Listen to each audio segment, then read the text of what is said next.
box guitar. That entire story ended up in my book, Making Poor Man's Guitars. It was at the very beginning of the book. It was so special. Now I got someone to join me on stage that is just as special. Let me get my notes for 1 second. I don't want to mess up anything. Now, our special guest tonight used to live in New Orleans. Last time he was in this town was 25 years ago. Baptized his son right at the Catholic Church in Jackson Square. What's the name of the church? Yes. So he grew up around, he lived here, and he also discovered the story of the Razzy Dazzy Spasm band.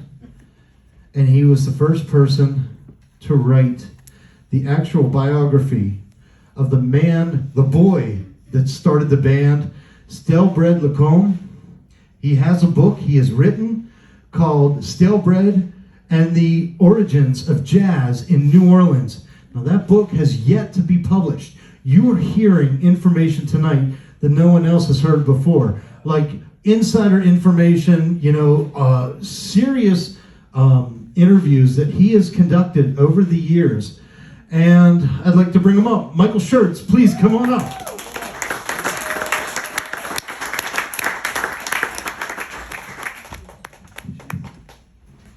Thanks for coming. Shane and I just had some dinner across the street. I had crawfish etouffee. He had the gumbo. As soon as this is over, go there.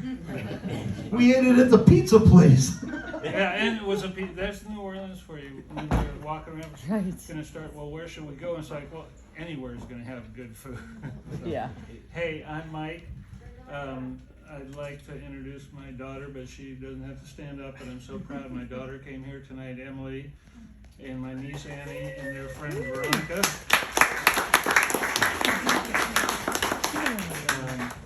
Yeah, so this is just, the picture you're all seeing here right now, 33 years ago or somewhere, I remember in terms of, my daughter was like 1 or something at the time, we were out in Kenner staying at her parents' house, and I came across this picture. And I was just like, what the fuck? Talk a little closer to the mic. Who are these people? That's what I was wondering. It's like, first of all, you see the obvious things. They all sort of are uniform. I think of them as the original boy band. That's in my mind. I've always thought of them as the original boy band. And they all have bare feet, so they got this uniform look going on. And they look so damn proud, don't they? Mm-hmm. And to go to Canal Street back in we're talking about mid 1890s here, and Canal Street, Lower Canal Street had tons of photography shops to get your portrait in. But still, they had to go to the trouble and pay, put some money down and have their picture taken.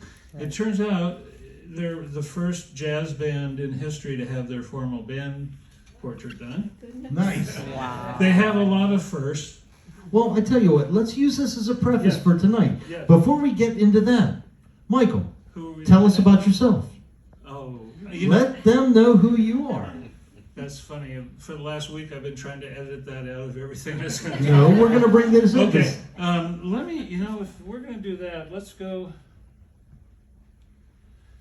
This is my dear friend Rose Lacombe Weaver. This is Stalebread's only daughter. And this is Rose's mother, Stalebread's wife, Annie. And so, believe it or not, I'll go back to the other one.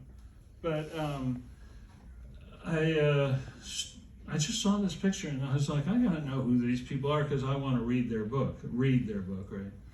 Next thing you know, I'm the author of the book. But all I wanted to do is read a book about them. And so Don Marquis, God bless his soul, Don Marquis, who was used to be the curator here and the director here, this 30-something years ago, I was doing cold calls.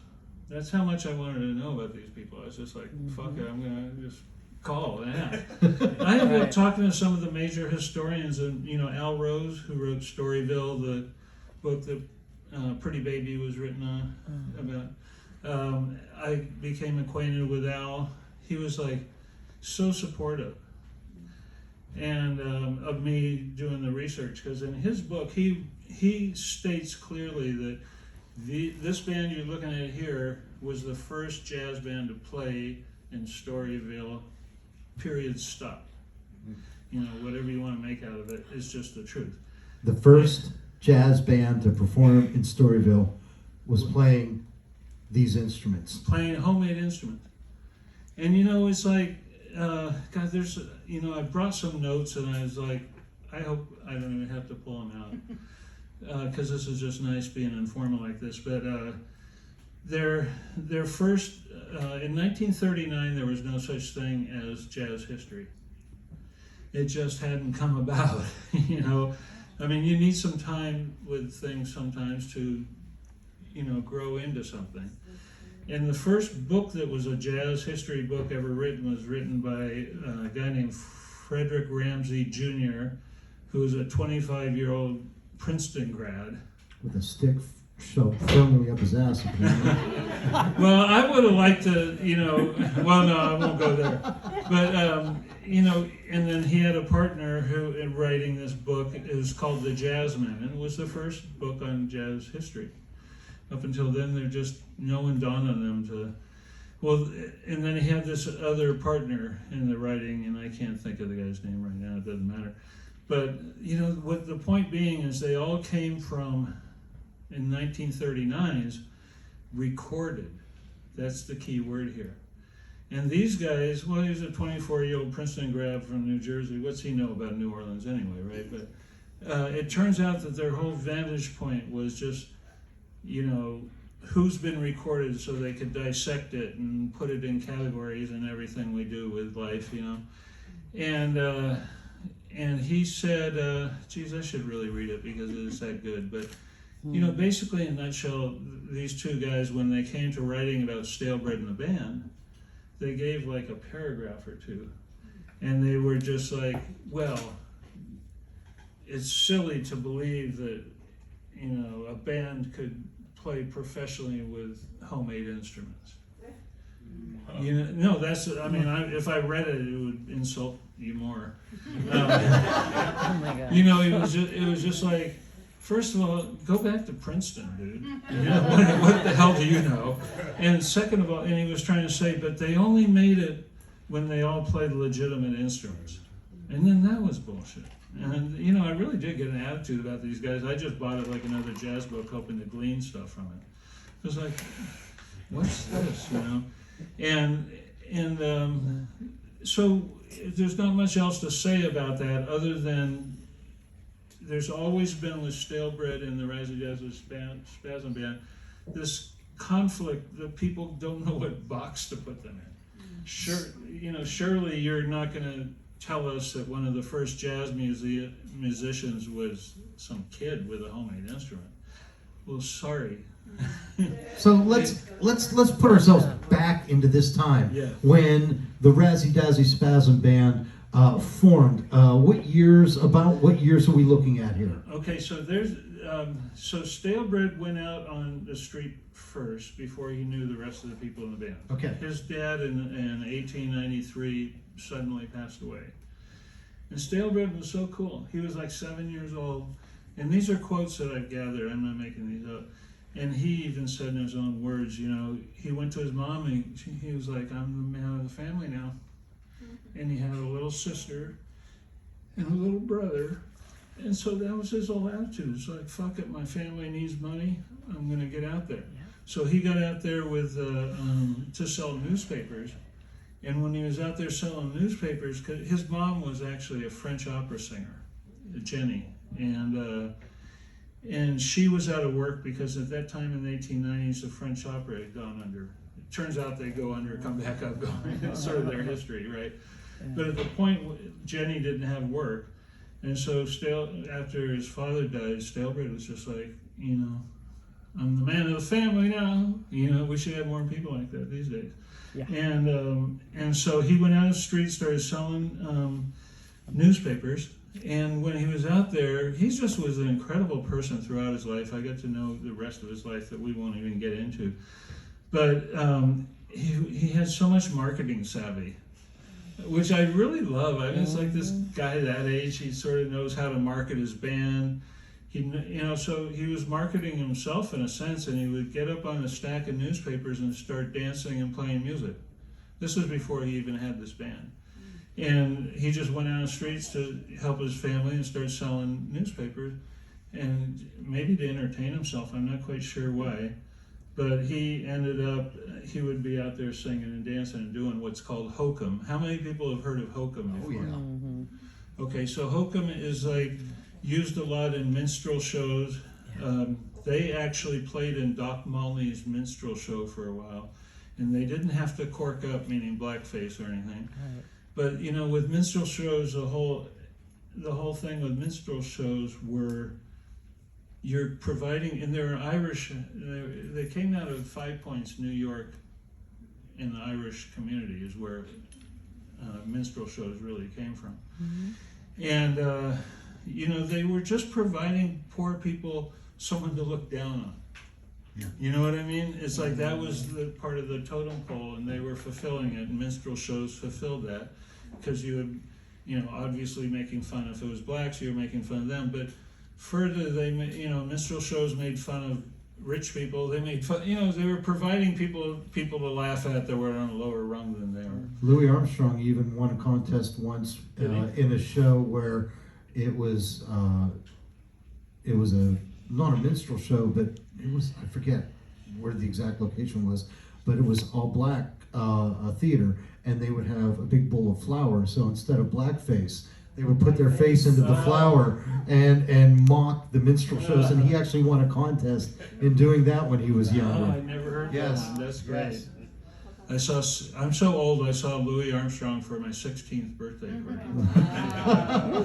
You do the math. Anyway, So you knew stale bread back in the day, yeah. there's something about that. There's something about that stale bread as a person. Yeah. He's just been I have a teacher myself. It has nothing to do with this. It's not necessarily spiritual, but it's not like I'm putting on like a mentorship thing.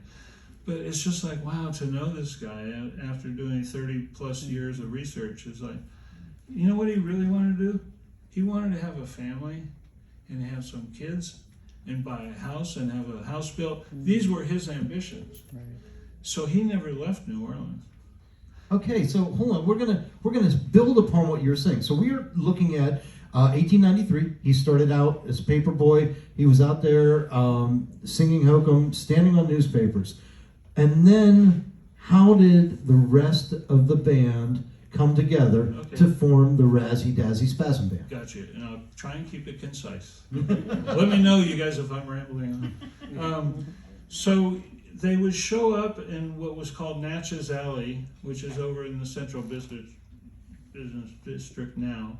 And there was Printers Row, where the Picayune and the States and all the newspapers, they had at one point in this period 53 different newspapers in this one town, dailies and weeklies. Newspapers were before TV, they were the happening thing, right? So anyway, they would all show up. There was an orphan. Let me see if I can find it too. Hold on, before we change to that one, point out to them who we're talking about as stale bread Lacombe. Yes. Okay, yeah. Which one of all Should have these? done that about a That's half okay. hour ago, right? The boy sitting down on the left with a zither, that's the one and only Emile Stalebread, Emile August Stalebread Lacombe the third. and he's the brains behind the outfit. On the left is Warm Gravy. Clevie Creven was his name. On the right was Chinese, and he's playing the stand-up bass that's sort of obscured. This is Cajun and his brother, Monk. Thank you. Cajun Monk and Gravy. And I've never figured out which are which, but they're twins, whatever. And then this guy in the back with the actual black jacket on is family haircut. Yes. Yeah. He went on to work in his dad's barbershop. Family barbershop. To answer your question, Assembly of the Shane. band, yes. So Stalebread and them were always going every morning to behind this alley where they'd pick up their newspapers to go and hawk their newspaper. So they all became friends and stuff. And Stalebread was not an orphan. His dad died, but his mom was alive, and he was very much in a good family unit. But in this alley, behind the newspapers, where they all go pick up their newspapers in the morning, across the alley was what they called the Newsboys' Home, and it was run by the Sisters of Mercy for Saint Vincent de Paul. Let's hear it for them. And so all these boys that lived in this orphanage, a good number of them, most of them, were newsboys, and it was part of the system. So that they come around at early ages, and by the time they were 5 and up, they started going out and selling newspapers themselves. So that's how Stalebread came across these guys.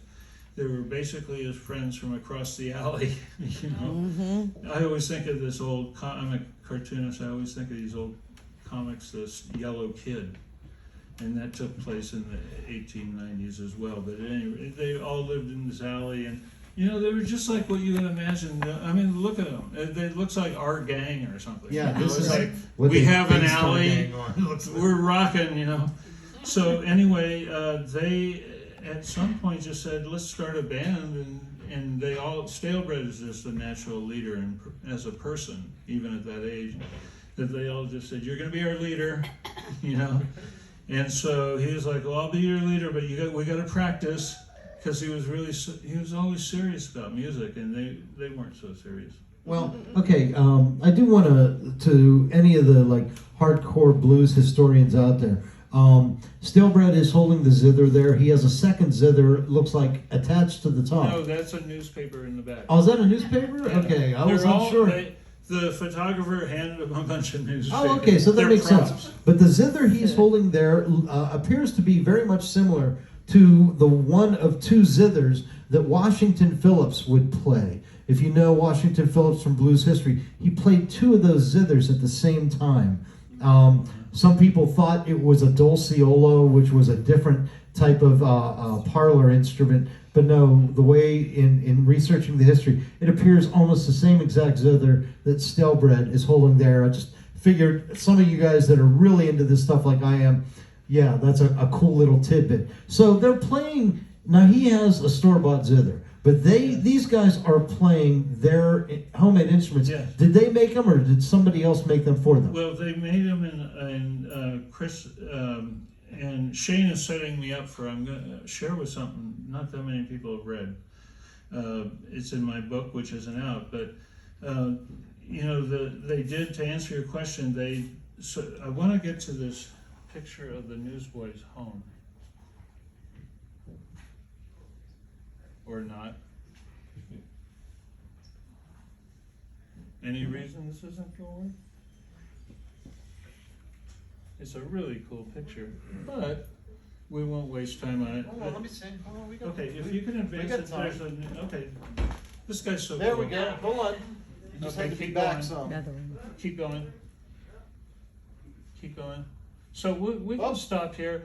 These are 2 articles. These are very good examples of sort of the kind of stuff I was digging up. Old things out of archives where they're ready to crumble in your hand. So this was, I believe, what's it say, 1923? Yes. So by 1923, there was articles on him and being interviewed locally. Stalebread, father of jazz. Newsboys Band was originated 26 years ago. I'm not sure if they crunched the numbers right on that one, but at any rate, Even though the books didn't write the history, the newspapers were chronicling they the were. history. Go on to the next one, Shane. Yep. And even you remember the old cartoon, these kind of things in the newspapers. It reminds me of Believe It or Not. Ripley's Yes, Believe It or Not. exactly. Thank you. Ripley's Believe It or Not type of thing. So I would come across these random things, and I just got a box full of random stuff like that. But let's see now where we're going to go. Go forward, if you would, Shane. Yep. Thanks. So this okay. So stop there. This is the Newsboys' home out front. This tall building, 4 stories, and the top 2 were where the orphans slept and lived. And then the second floor, they had a classroom where the nuns would teach the newsboys at night. You know, they had a night school, and Stalebread attended that because he was with his buddies. And on the bottom floor, in amongst the chapel and other things, this next door neighbor who was a carpenter named Chris Nielsen, who I'm going to actually read if it's, Please, yeah. please bring out the So, real stuff. yeah, I know, this is like the Holy Grail. Stalebread and the boys just, this is where they lived. They were rocking it, you know. It's like they weren't like forlorn orphans or anything. They just all had a good place to live. But they had this carpenter who lived next door that I'm going to read to you. Thank you. I'm going to read to you this because it's just, I'll try and do good. If not, yell at me and I'll just paraphrase. Yeah. Okay, so this was taken from one of those kind of random things. This is a Freemasons Lodge monthly newsletter dated August 1st, 1923. Nice. I can't tell you where it came up, I don't know. Here you go. So this is their talking about their lodge brother named Chris Nielsen, who was this carpenter I was referring to. So it says, if it be true that jazz music had its origin in New Orleans through the instrumentality of the Newsboys crude band headed by Stalebread, the famous newsboy of 35 years ago, that's where I think it wasn't quite 35. Then I had something to do, I broke up that, I'm sorry. It's basically him saying, then I had something to do with this. The latest nut song, Yes We Have No Bananas, was being mentioned together with the many remarkable airs of the class of the jazz generally. We all knew that the wide range of subjects that came within Brother Nielsen's purview. And then this is a quote. You remember the old newsboys' home on Baron Street in near Perdido, if you know where that is. Well, one day the priest in charge, Father Nicholas, a Belgian by the way, came to my shop to see if I could suggest some way to rig up a few simple things for a gymnasium for the boys. The priest was a man of the world, attractive and entertaining conversationalist, and in the course of my visits and home with him, we became very friendly. During these visits, I had occasion to meet many of the newsboys. Whenever Father Nicholas looked towards my shop and saw that I was not busy, he would come over and smoke a pipe with me. We would talk religion, philosophy, and everything. And he said that happened to attract our attention to the very familiar with the newsboys. One day, Stalebread and several others came to me to see if I could help them make a bass fiddle out of a small barrel they brought along. They explained that they were getting up a band composed of harmonicas, paper and combs, improvised violins, etc., and they needed the bass fiddle to complete the equipment. Well, I was glad to help in this musical enterprise, and I succeeded in making out of the barrel an instrument which they pronounced bully. As I recall, there were 4 or 5 in the band, and they would stand on St. Charles and Royal Street, which is true. They'd stand on Royal Street on this side of the canal. And at night and play those originally designed instruments, followed by a collection of the hat.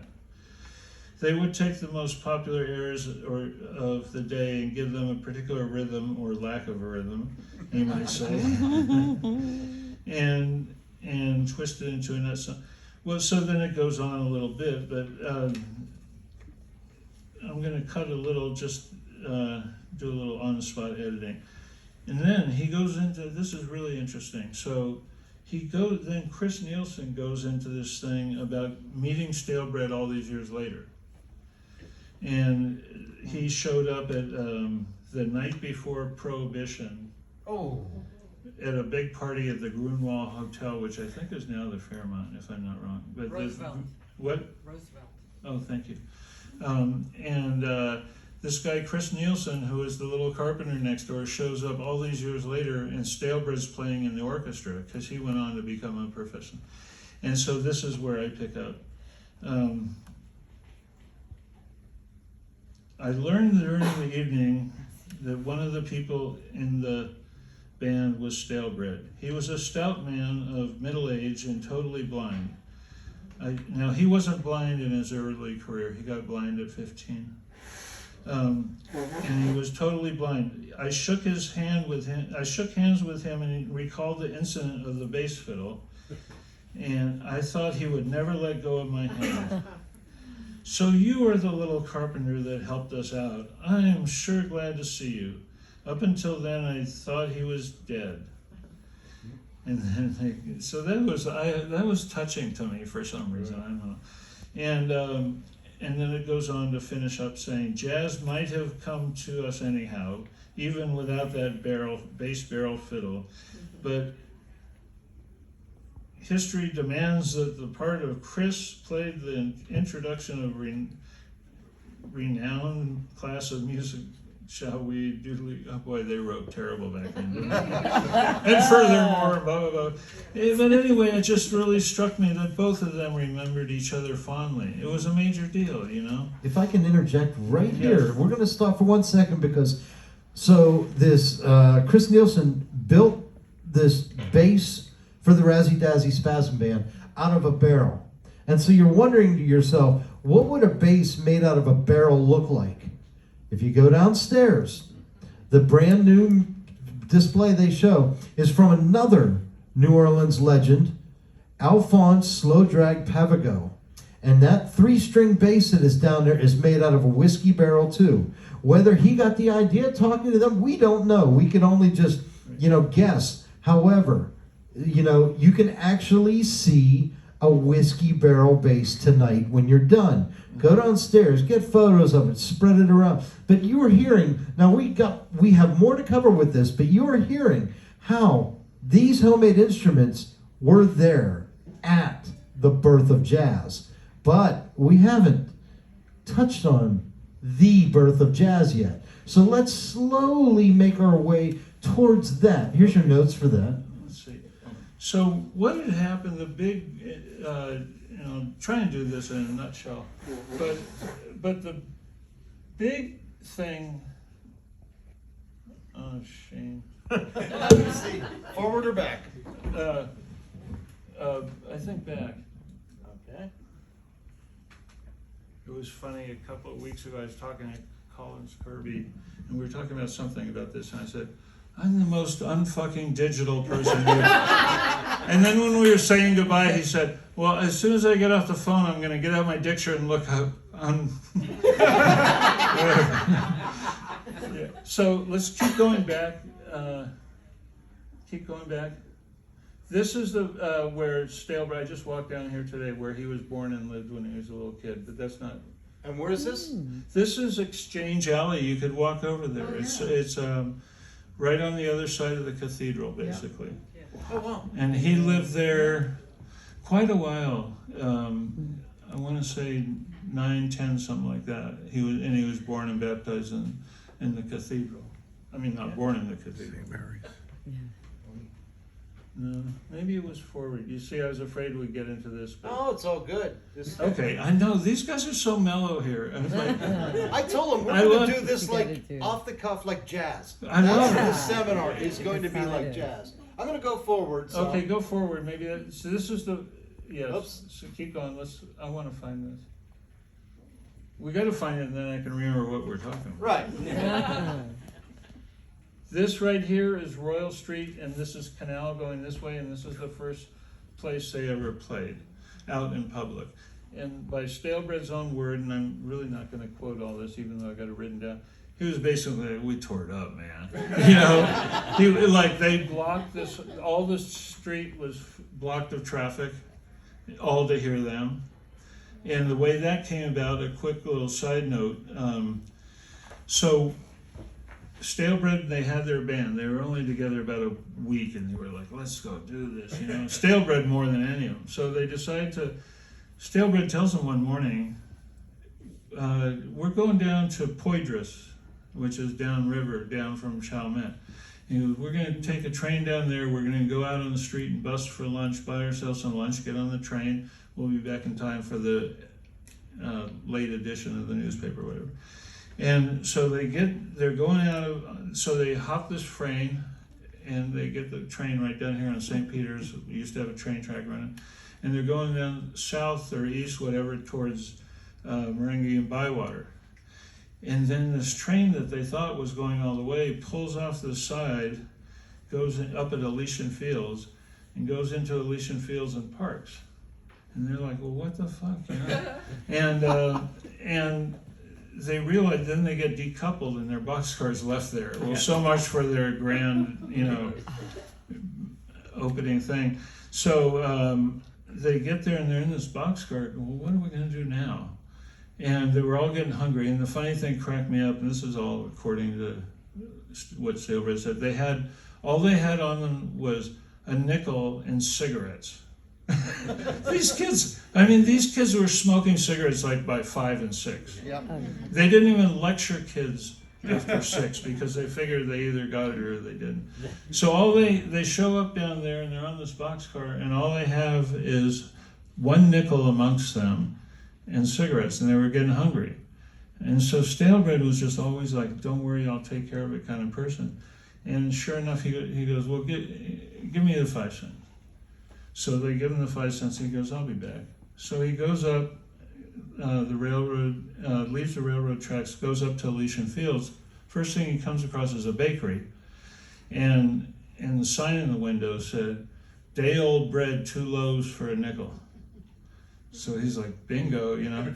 So he gets that, and they come back, and they were like, his crew was, you know, he just took care of his crew, you know, and that's the day he got his name Stalebread.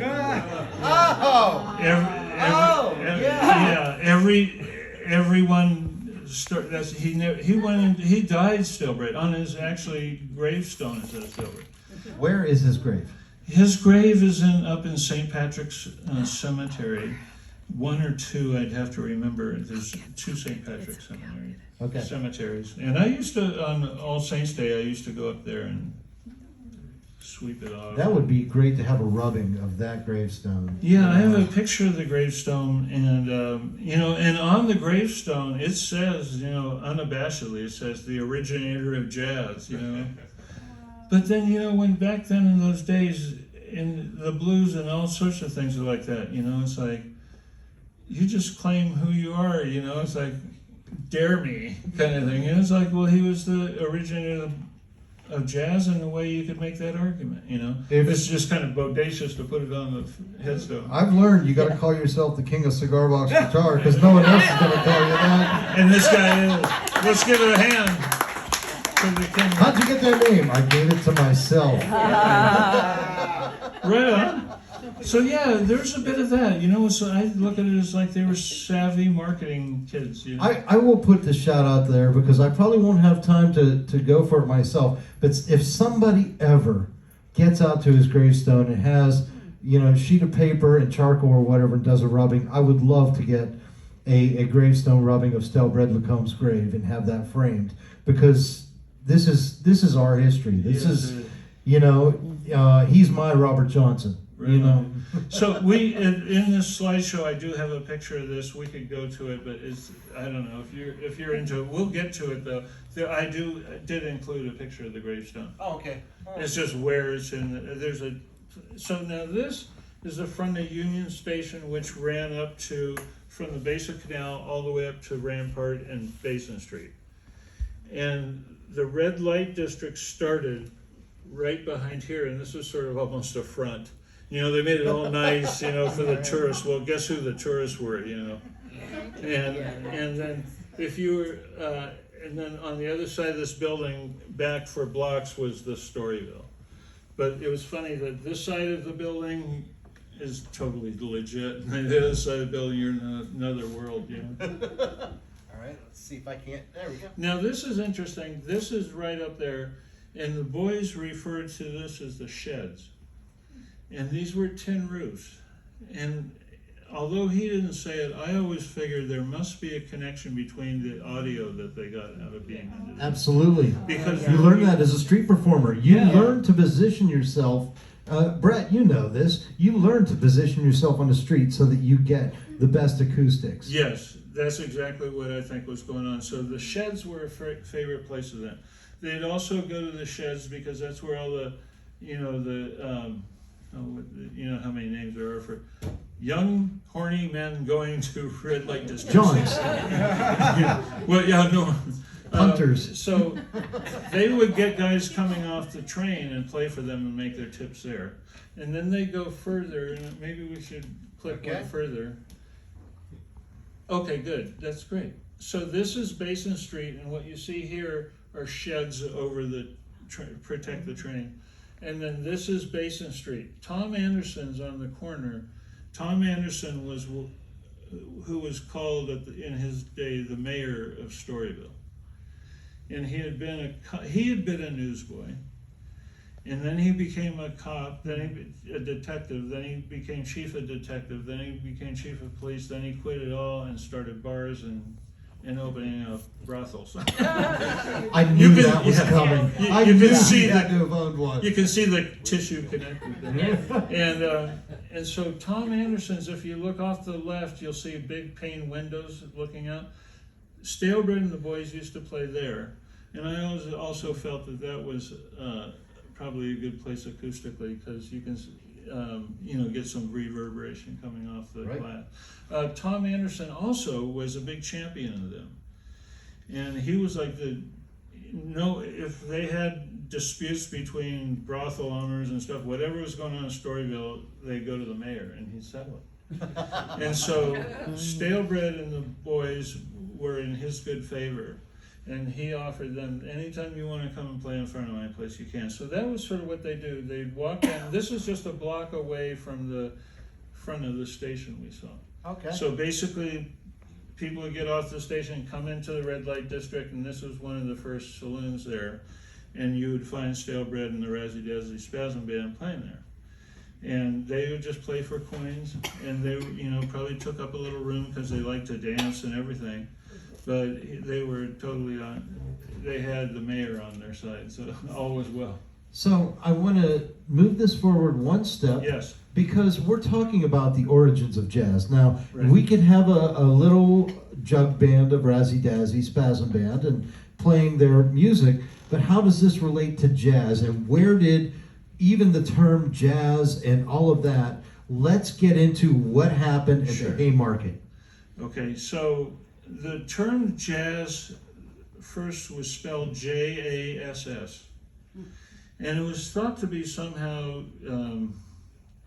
sexual or something. I don't know. Some people think everything's that, but ASS, I guess.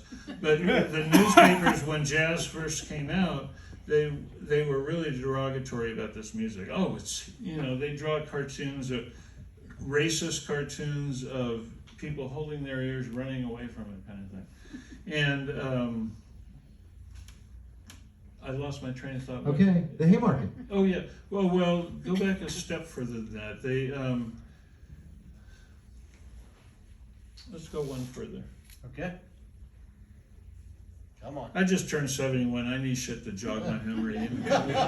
Oh well, we'll get to this. See this?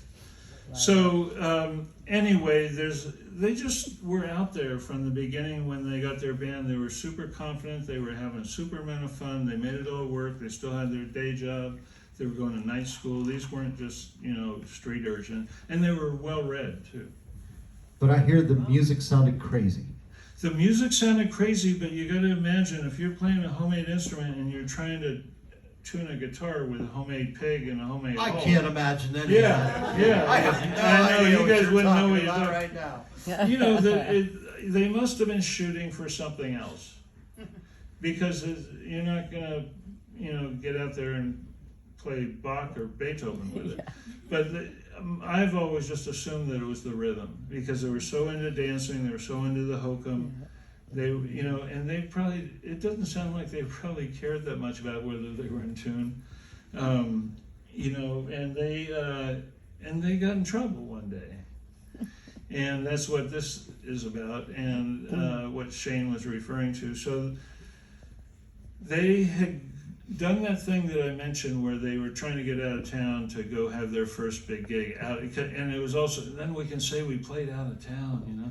And then they, and that got foiled like I just described. So what had happened is they came back, and Stalebread was just ever the optimist. And I showed you that picture of the middle of Royal Street where I was saying it was clogged. Right. The next day after that ill-fated Poydras one, they showed up there and just crushed it, you know. So they were like, they were not going to be dissuaded. But they had had something that, when they first came out on the street, there wasn't like street musicians and stuff really. You know what there was? There was German oompa bands playing on the streets of New Orleans. You know what, tuba, and these kids, they just loved getting these guys riled up. And they would like play across the street from them and draw the crowd away, or whatever. And it got to very antagonistic because these were German immigrants, and they called the police, and the police is like, what do you expect us to do about this? They weren't like breaking the law, really. So they decided at one point, okay, we're gonna just get out of town and let things cool down for a few days because it was getting pretty intense. And Stalebread described these as battles. So he didn't go into further like what they, but they, you know, they were tough kids, you know, and so they probably weren't all just like, they were probably pretty mean to these German oompa bands. So what happens is they go, okay, Still was like, let's get out of town for a couple of days. And they had had an offer, and this is another first in jazz history, is that they were offered a gig in Jackson, Mississippi, playing at an Elks Lodge. Nice. Yeah, so they, Stalebread had a promoter that came to them. This is so intertwined, but I'll try and keep it straight.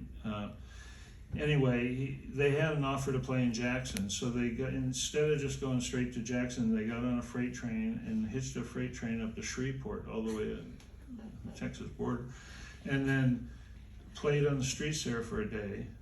And then they took a train across the state to Jackson, Mississippi to play at the Elks Lodge. And then they came home. And the way I always figure it, that's a tour. You know what? Someone once said to me, no, that's barnstorming. And it's like, sort of, Shreveport was barnstorming. Elks, they got an invitation to, so they are legitimately the first jazz band to take jazz out of New Orleans. Nice. You know, playing their homemade instruments. And so they get up to Jackson and all went well, and then they get back to town, New Orleans, and they just got their yayas out on this tour, and they didn't really want to hassle the Germans anymore. It was just like, that was child play to them all of a sudden, because now they've grown up and seen the world, you know. So they get back to town, they're not harassing the Germans at all, but one of the police departments was out after them. And in this time, New Orleans used to have a few police departments. Isn't that weird? You know, at any rate, the chief of police, John Journey, really just decided, okay, I'm going to get these guys. But they hadn't been, since they got back, they hadn't done anything wrong, but so they used to work their way up Canal Street, stopping in all the queues for theaters and stuff and playing for people and collecting money all the way up to the depot up on Basin, and they'd make their way up every night up that far.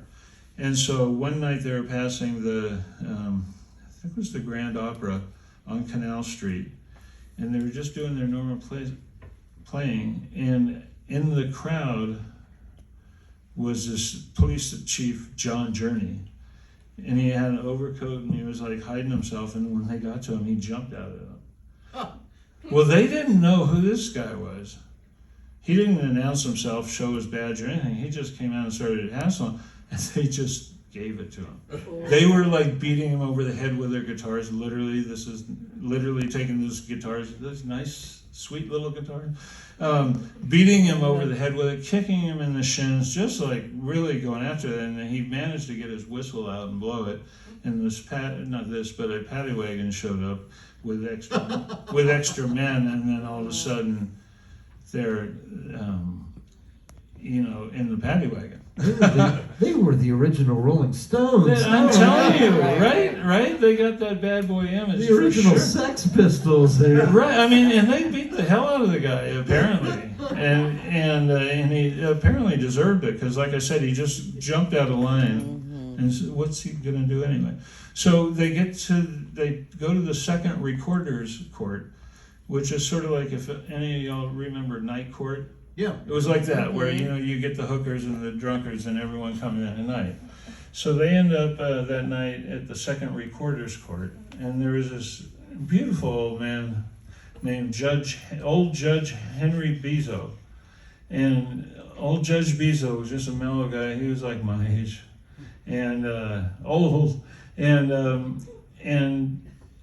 so they get dragged into court that night, and they're carrying all their instruments and stuff. And Judge Bezos presiding, and they bring the boys into the courtroom, and they're all lugging their stuff. Now, according to Stalebread, it was a cheese box guitar, a soap box guitar, a cigar box, and I'm forgetting one other, but you get the point. They had all their stuff with them, and they go in this before the judge, and this John Journey's sitting there in one of the rows, And the John Journey and the judge were antagonistic to each other because the police department always thought he was too easy on people because he'd let them go all the time. And Judge Bezos was just a mellow cat, so it was like they didn't get along well. So the boys come up in front of the bench, and and he's like, "So what's this?" And I won't again read it because I just don't want to get into that if I don't have to. But it was like disturbing the peace, assaulting an officer. I mean, I think there were 6 things: blocking traffic, which they weren't even doing that night. And they're standing, and the judge is like, "Well, what's up?" And he goes, "We're not it was a public nuisance." And Stalebread got up, and he was like, the judge had said, "Who's the leader, you guys?" Stalebread goes up, and he goes, "I am, Your Honor." And he goes, I'd just like to tell you, we're not a nuisance. We're a musical band." And he just let him know it. He said, "This is not noise," And I thought that was so cool, because he was just like going to let this judge know that He was proud of what he made. Yeah, this is music, and so we're not a nuisance. So anyway, the judge was so cool. He goes, "Okay, well, if you're a band, let's hear you play." This is to me going in Little Rascals territory, right? Yeah. I mean, really, but this is real. Just remember, I'm not making any of this up. As a matter of fact, when I wrote my book, if I didn't have 2 valid accounts of everything, I didn't use it. Nice. Because I figured there was a lot of nonsense out of there. I mean, I even came across, I think it was 1898, attributed to this pic. It's just like, whatever. You got to wade yourself through this. But they get up there and they play Old Rosie O'Grady. This old song. Rosie O'Grady was a song popular. Yeah. And they got up there and they busted out the instruments. And I swear, I always think of the Little Rascals when I think of the scene. But they get up there in front of the judge and they play Rosie O'Grady. And when they finish, the court's sort of silent, and old Judge Bezos said, "Well, Stalebread, you may be a band, but you're a spasm band." And that's where the term spasm first got started, from Judge Bezos. And Stalebread is just so hip. He goes, "We can ride this horse to the bank." Yeah. Right. So the next morning, what had happened is it literally made the newspapers. And the account of the night before, because they had newspapers coming out every 6 hours, kind of thing. So it was like they were in court that night, but the next morning it made the newspaper. And Stalebread's just like, "Okay, boys, from now on, we're not the Razzy Dazzy Band," which is what they've been calling us. We're the Razzy Dazzy Spasm Band. So that night, that's where that term spasm first came from, old Judge Bezos, and it still holds up. I mean, it's just amazing that in doing all this research, it's like you can just follow the line from them to the 20s when jug bands started happening. Homemade instruments have just been a part of everything. And the crazy thing is, it continues even till this very evening, where Brett Gardner over there leads the Cigar Box Serenaders. Tonight he had his release of his album, Spasm. It's on sale out there, and it is completely dedicated to the Razzy Dazzy Spasm band. Sweet. He is New Orleans based. He is all homemade instruments. So wow, nice to meet we're you. seeing you just said that, and I'm like looking at Brett right here, and it's true. It is happening. That's so even to cool. this Let's day. have another round for Brett. Yeah. He'll be performing what? Tomorrow night or the next night? Tomorrow night around 8 p.m.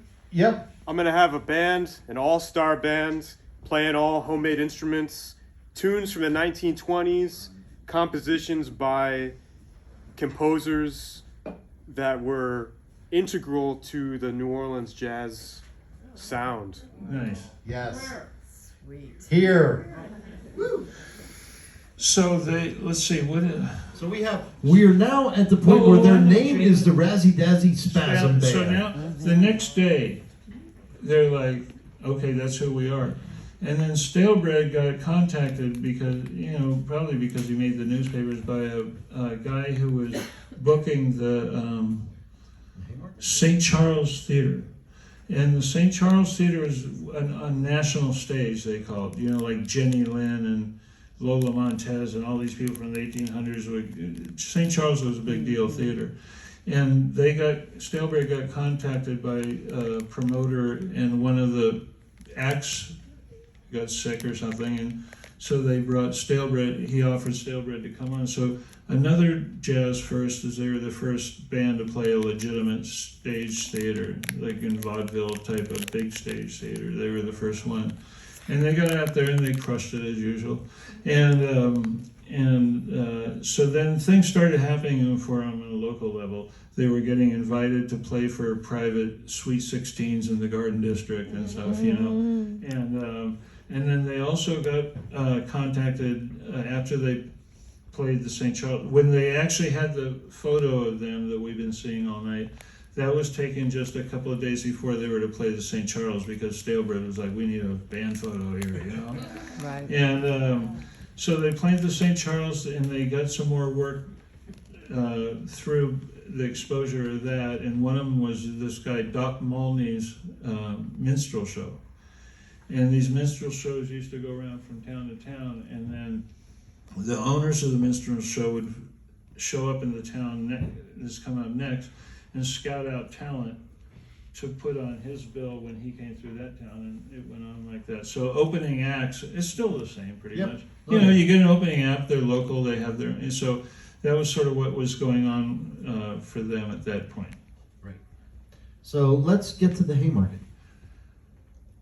Okay, let me jump forward here. So,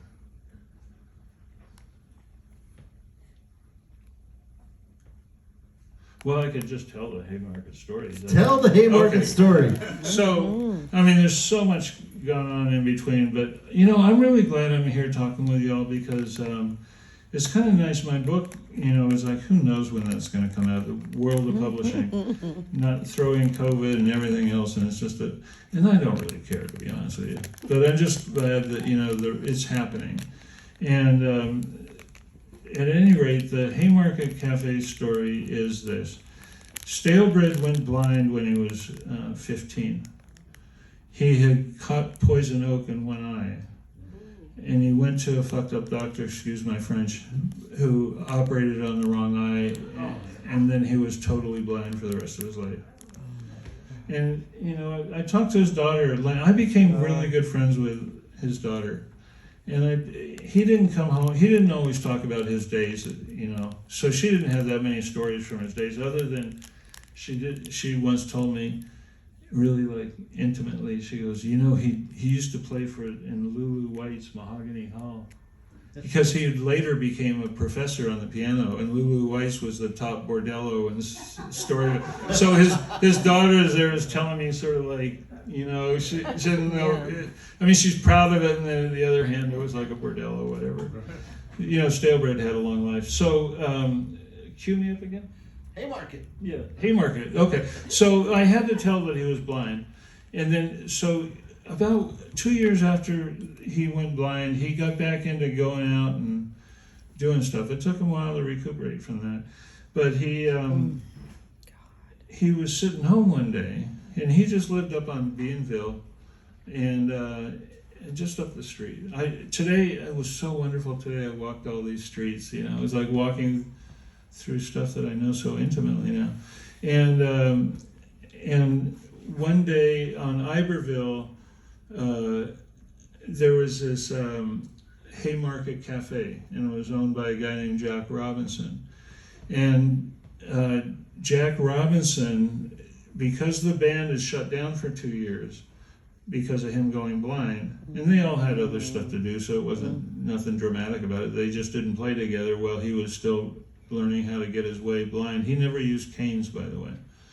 But so I guess he must have been about 17 at this point, and he's at home and playing out on the front stoop, and his little brother comes running up, and his little brother's nickname was Blameless.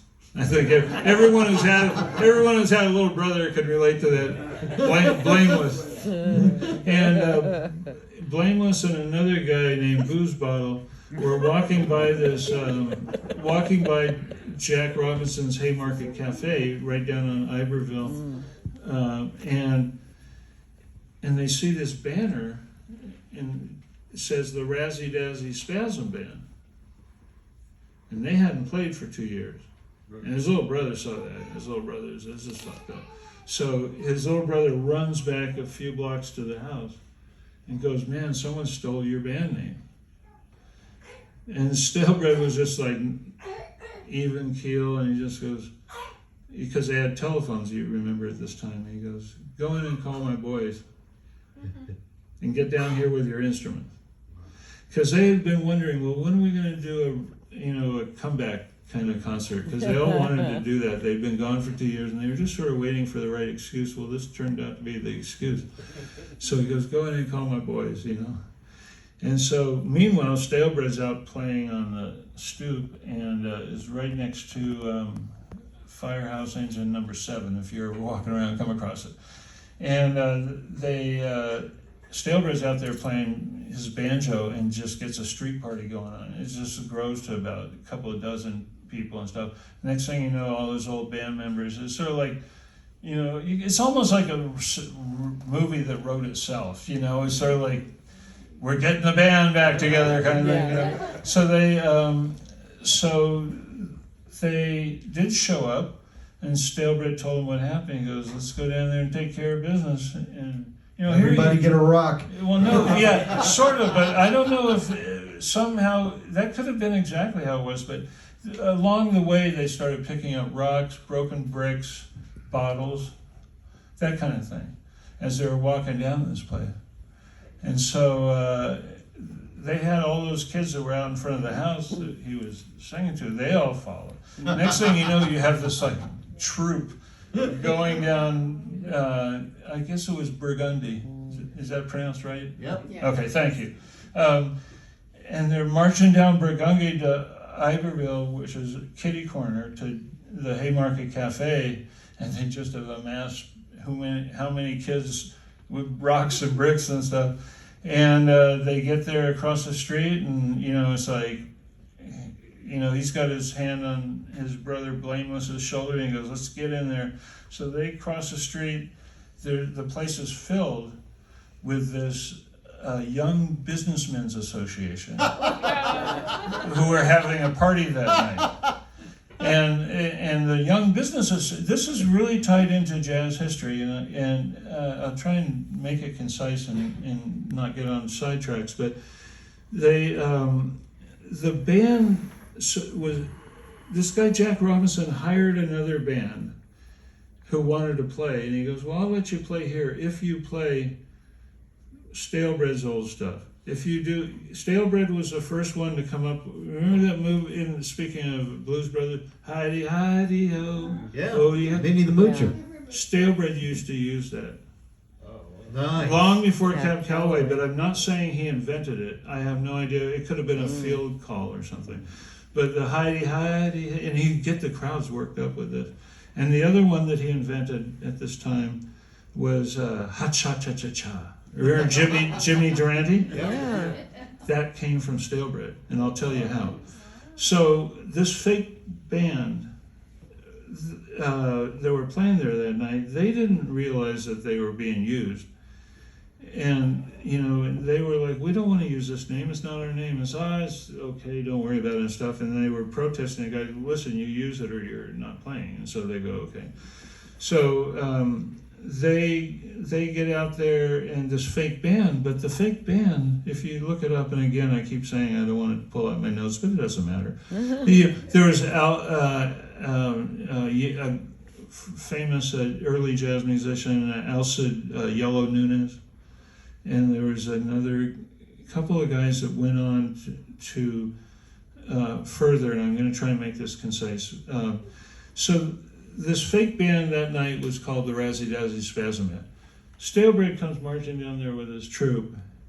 They go across the street, they open the swinging doors, and Stalebread just lets out and he goes, "This is Stalebread, and we came to get my band name back."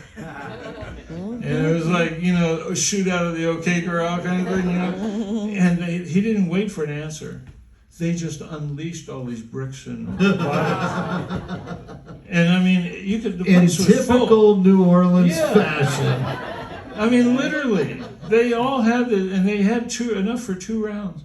And they just, they just lambasted the place. All these patrons were on the floor. They punched a hole through the bass drum, all kinds of stuff. And then Stalebread turns around and goes, "Let's get out of here. This party's dead." And they turn around, they just march off, and they didn't, and nothing ever happened with it. And they didn't get arrested. No police got called. They got in and out of there. And as a matter of fact, it was sort of this guy, Johnny Stein, who I want to tell you a little about.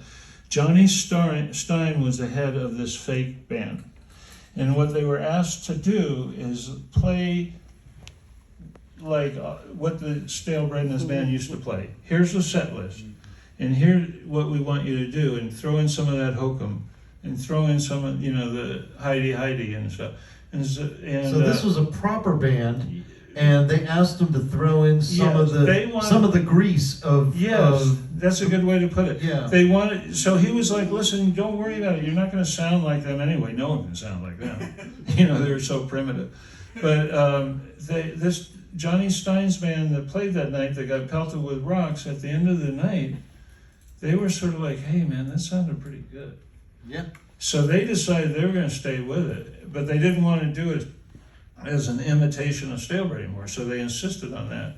So this is really interesting. So they're supposed to play there the next night, and they go, "Well, we're not playing here unless you change the name, because we're not going out under the." Yeah, well, who would after that, right? And so this Jack Robinson, "Oh, don't worry about it. I'll change the name." So the Jack Robinson comes back to the next night with this new banner, and it's called the Razzy Dazzy Band.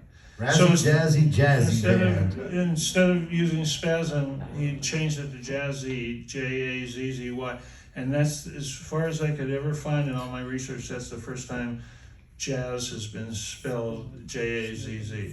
Up until then, it was, as I was mentioning before, it was always Jass.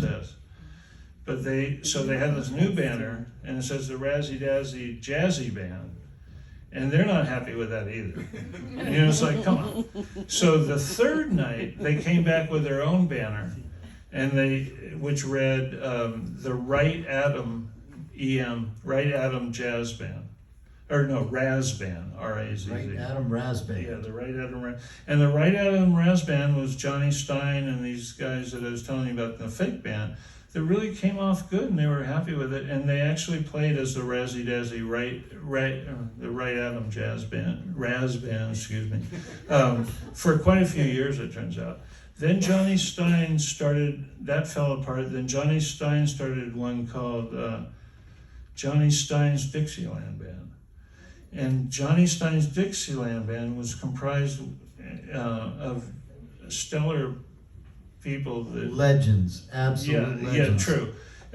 And so Johnny Stein's Dixieland Jazz Band they got a contract up in Chicago to come up and play. And they went up there, and they went over so well that Johnny Stein was the one who had his name on the contract. And other people came and started offering them offers to have their own band and make more money.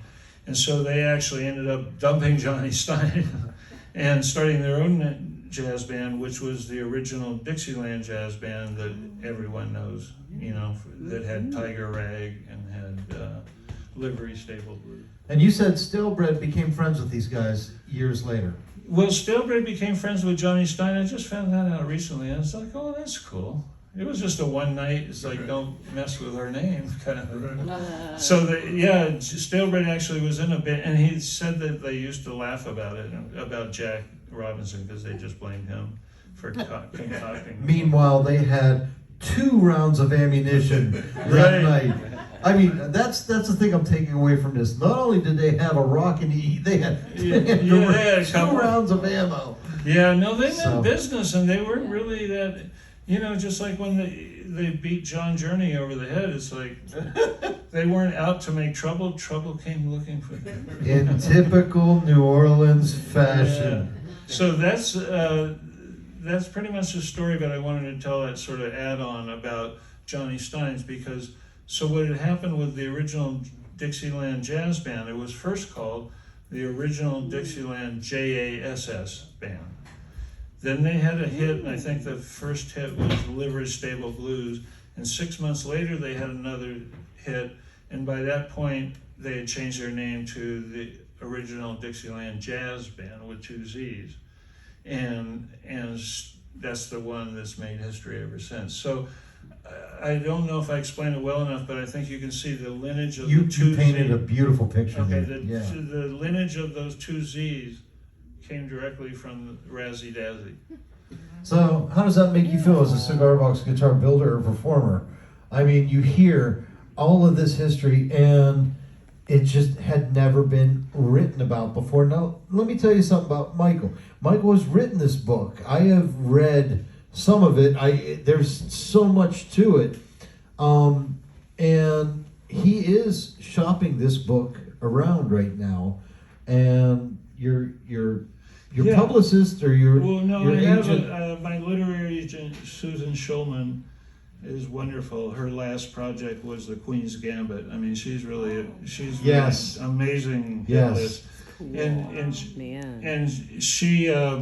she just said, please don't self-publish it.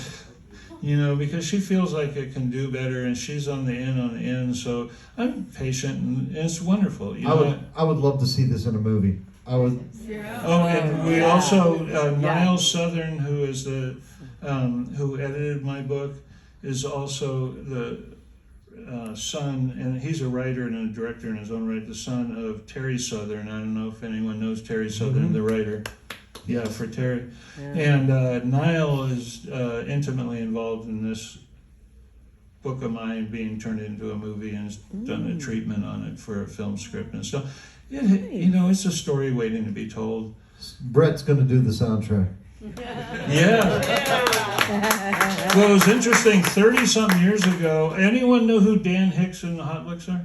Sure. Yeah. Okay, so I'd say 32 years ago or so, Dan and I were working on trying to, recreate, just like you are, what that could have sounded like. And it's just, it's a hard thing to imagine when we've never ourselves been in a time before pre-recorded or recorded music, and so I would love that. I would love to hear what something like that sounds like. Yeah, and the other thing, Greg and I had talked about is maybe in the new exhibit, maybe creating a tin roof of some kind or something to give those kind of acoustic things for people that are into electric guitars.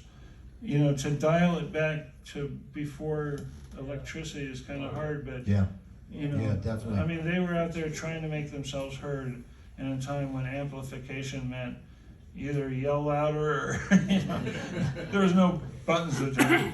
Well, Michael, yes, we are, and you have blown my mind. Just not only with the stories, but the photos, and to be sitting here in the middle of New Orleans and him saying this happened just over here, right over here. You know, because I'm from Pennsylvania, so I come down here and this is holy ground for me. You know, I walk around and you know, you're walking amongst all the history, and I've spent a lifetime reading this stuff, listening to this stuff, but actually to walk around, and then for you to have talked to his daughter, to have dug up this stuff, even to the point of a Masonic Lodge newsletter, to find the builder. I mean, that base, you know, we now know the builder. Let's learn more of this stuff. Let's dig up more of these instruments. And Brett has actually done a lot of it.